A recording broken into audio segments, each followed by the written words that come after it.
సచివాలయ ఉద్యోగులకు ఆంధ్రప్రదేశ్ రాష్ట్ర ప్రభుత్వం శుభవార్త చెప్పింది. ఆంధ్రప్రదేశ్ స్వర్ణగ్రామ, స్వర్ణ వార్డు సచివాలయాల్లో పనిచేస్తున్న ఉద్యోగులకు త్వరలో నేషనల్ ఇంక్రిమెంట్ విధానం అమలు చేయాలని ప్రభుత్వం నిర్ణయించినట్లుగా తెలుస్తుంది. అదేవిధంగా సచివాలయ ఉద్యోగులు ఎన్నో సంవత్సరాలుగా డిమాండ్ చేస్తూ ఉన్న ప్రమోషన్ ఛానల్ను కూడా ప్రభుత్వం పచ్చజెండా ఊపినట్లు తెలుస్తుంది. ప్రతి శాఖ ఉద్యోగికి ప్రమోషన్ ఛానల్ ఏర్పాటు చేయాలని నిర్ణయించినట్టు తెలుస్తుంది. అంతర్జిల్లా బదిలీల వ్యవహారాన్ని కూడా ఆంధ్రప్రదేశ్ ప్రభుత్వం పరిశీలిస్తున్నట్లుగా తెలుస్తుంది.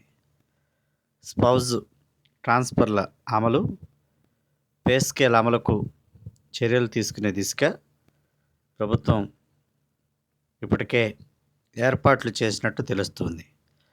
ఇప్పటికే వ్యవసాయ, పశుసంవర్ధక శాఖ, పంచాయతీరాజ్, వైద్యారోగ్య శాఖ, రెవెన్యూ శాఖలకు చెందిన 7,246 మంది ఉద్యోగులకు పదోన్నతులు కల్పించినట్లు మంత్రి డోలా శ్రీ బాల వీరాంజనేయ స్వామి తెలపడం జరిగింది.